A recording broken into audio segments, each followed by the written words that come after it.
Hey guys, Calamity with a new video idea today. We're going to talk about the weapon banner that is currently available, the one with the Amos Bow and the Everlasting Moonglow. I've never done these kinds of videos before, but I figured we'd dedicate a video where we kind of discuss both the 5-star weapons in the banner, as well as the 4-star ones, see who they're good with. But before I start, I just want to say that if you are a new player just starting and you don't have a lot of characters to work with, you should not be pulling on weapon banners yet. You should definitely be pulling for characters instead, because you can still get 4-star weapons while pulling on a character banner. But new players should be focusing on building their roster, their character roster, that is, before they start working on a weapon roster. With that being said, let's take a look at both of the weapons that are featured in this banner, which again are the Amos Bow and the Everlasting Moonglow, which are the signature weapons for Ganyu and Kokomi respectively. So we're going to look at the Everlasting Moonglow first. So the Everlasting Moonglow is Kokomi's signature weapon, and it has a HP substat and a weapon effect called the Byakuya Kogetsu. I'm pretty sure I messed up that pronunciation. But it gives you an increased healing bonus of 10%. Your normal attack damage is increased by 1% of your max HP of the character equipping this weapon. For 12 seconds after using your burst, normal attacks that hit opponents will restore 0.6 energy. Energy can be restored this way once every 0.1 seconds. So, first of all, we can see why this is great for a Kokomi user. Because the substat HP gives her a lot more healing and damage. She even gets even more damage because of the healing bonus. More damage and healing because Kokomi can convert healing bonus into damage. And the straight up normal attack damage increased by her HP, which she's going to get from this weapon and just from her artifacts. And she gets a little bit more energy recharge for free, basically. So this weapon has a lot of value for Kokomi. However, Kokomi can do just fine with a 3-star weapon known as the Thrilling Tales of Dragon Slayer's 3-star weapon. This weapon also has a HP substat, and it allows you to buff the next character you swap to for a significant 48% bonus to their attack for 10 seconds. This is going to help out your team way more than this will. But yeah, as nice as this weapon sounds for Kokomi, if we try to take a look at the character roster, there's only so few characters that can take advantage of this weapon. And the other character being Barbara. So Barbara is also a character that scales with healing based off her HP. She'll get more healing bonus, but it won't convert into damage. But if you're trying to do some meme Barbara DPS build, this could be an option, but again, this is very niche. Not a lot of characters can use this weapon, at least optimally. It's not an optimally good weapon for a lot of Catalyst users, like Ningguang's not going to want this. Klee's not going to want this. Haizo, for example. Mona doesn't need this either. So it has very, very limited use, making it not such a great weapon overall. I cannot recommend pulling on this banner or pulling for this weapon.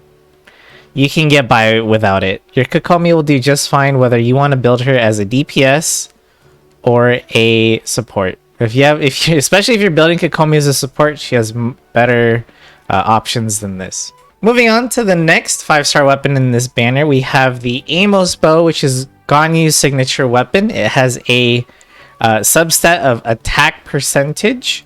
And then you get the strong-willed effect from the weapon, which increases your normal and charge attack damage by 12%.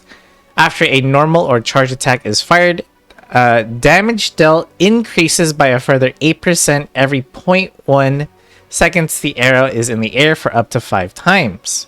So you can get about 5 times the damage from the 8% bonus here. We can obviously see why this is great for Ganyu, since Ganyu has a charge shot. She's going to get that 12% increase already. That's how she does damage. But the way Ganyu's charge shot works is that it shoots a second arrow. So you fire your first arrow, and then when the second arrow will shoot up and do a big AoE. That second arrow is also affected by this weapon effect. So you're actually getting increased damage for both arrows here, getting a lot of value from this weapon.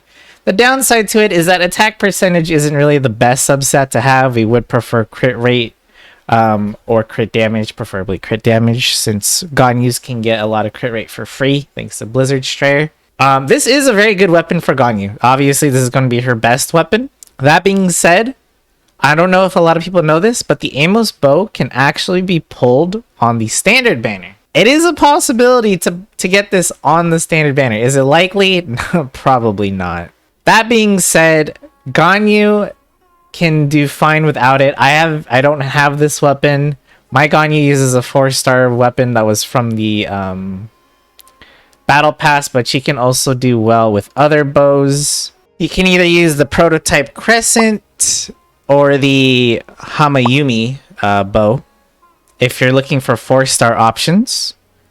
For 5 stars, if you have any of the other ones, those will also work for Ganyu as well. Like the Hunter's Path, which was on Tignari's banner, is perfect if you're trying to do a Melt Ganyu team. Aqua Simulacra is good for Ganyu. Polar Star, even a Skyward Harp is also good for Ganyu as well. Now, is there other characters that can use this weapon? Not really. The only character that I can think of is sort of like a DPS Amber, since she has, if you have her at C1, she shoots 2 charged arrows, which will both be affected by this buff. Or sorry, by this weapon effect. But not too many characters want this. Like, even the Yoimiya isn't going to get a lot of value out of this. Like, sure, the increase to the normal attack damage is nice, but a Yoimiya is most likely going to be close to her target, not far away. Her projectile speed is awful, so if you try to shoot arrows from far away as Yoimiya, they might just whiff if the enemy moves too much. Other characters, you know, like Child, they're going to be up close and personal because Child's more of a melee character.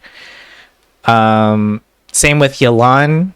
She's not going to be far and distant from her enemy. She's going to be up close and personal. And then other bow characters like Venti, Fish, those characters are more support type classes, and they're not going to be doing damage themselves. For Venti, you're going to want Elemental Mastery or Energy Recharge for him.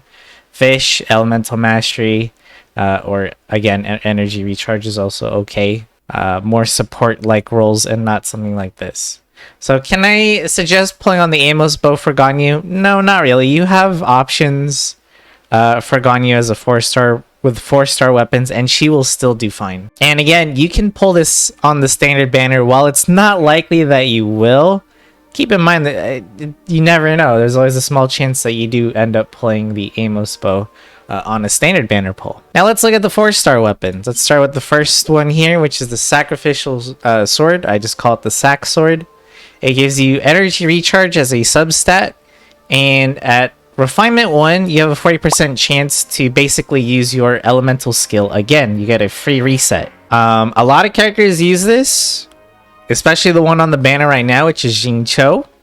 Jing Cho's elemental skill has an 18-second cooldown. However, with this sword, he'll get to use his elemental skill twice in a row, which basically guarantees him, as long as he has a decent amount of energy recharge, it will guarantee he gets his burst. The Sacrificial Sword is actually a great weapon for a lot of support-based characters, not just Jin Cho that can take advantage of it, but if you plan to build a Chi-Chi, she's actually pretty good for the Sac Sword. Kazuha, also another good candidate for the Sacrificial Sword. But again, this is a weapon you can actually just pull while pulling for characters. You really shouldn't be going for a weapon banner for 4-star weapons. Next up, we have the Favonius Greatsword. I'm assuming this is in here because Dory is a Claymore user. The Favonius weapons all have the same effect. So basically, when you crit, you have a 60% chance to generate extra elemental particles, which give you a bunch more energy, as well as giving you a substat of energy recharge. This is definitely going to be good for Dory, since she needs the energy recharge, or the extra particles, since she'll be spamming her skill quite often, but I'm pretty sure players that have been, you know, if you've been playing for a while, chances of you having one just lying around are probably high. Sayu can also be another character that takes advantage of this sword, if you so choose, if you don't have a Sacrificial Greatsword. Other support characters that use a claymore. But yeah, there isn't too many characters that will want this sword. Keep in mind, if you do choose to use this on a character, you do need to build their crit quite a bit, otherwise you're going to be wasting this weapon's effect. You definitely want at least 50% crit rate, just so it's consistent when you're using your elemental skill to generate this weapon effect. Next up, we have the Dragon's Bane, which is a 4-star pole arm with the Elemental Mastery substat. Increases damage against opponents affected by Hydro or Pyro by 20%. Believe it or not, this is actually one of Hu Tao's best weapons, especially if you're free to play. If you have a Hu Tao sitting in your roster and you don't have the Staff of Homa for her, you can get her a Dragon's Bane. Elemental Mastery is a great substat, and it just keeps getting better with the brand new reactions from the Dendro class. There's no Dendro or Hydro characters that use polearms yet. That being said, Hu Tao is a great candidate, but also Xianling is also another great candidate for using this, as it will boost their damage when it comes to doing reactions. And yeah, it's a pretty decent weapon overall. Not too many characters can use it though, however. Next up, we have the Eye of Perception. This is probably going to be a semi-decent weapon for Ningguang. If you don't have a 5-star Catalyst, this is a decent option for her. But overall, not really the greatest weapon. Maybe Heizo can also take advantage of it for extra damage. But there are definitely better options. This is just something to use until you get a different 4-star weapon or even a 5-star Catalyst. And lastly, we have the Rust. This bow is actually pretty good for a bunch of archer characters, including Yoimiya. This is a great free-to-play weapon for her if you don't have any 5-star bows, since she only does normal attack damage anyways, and you shouldn't be using charge attack. It does have a substat of attack percentage. This is definitely not something you're going to want to use with Ganyu, however. But Yoimiya, Child, and Rust can be also good on Fish if you plan to build her like a DPS.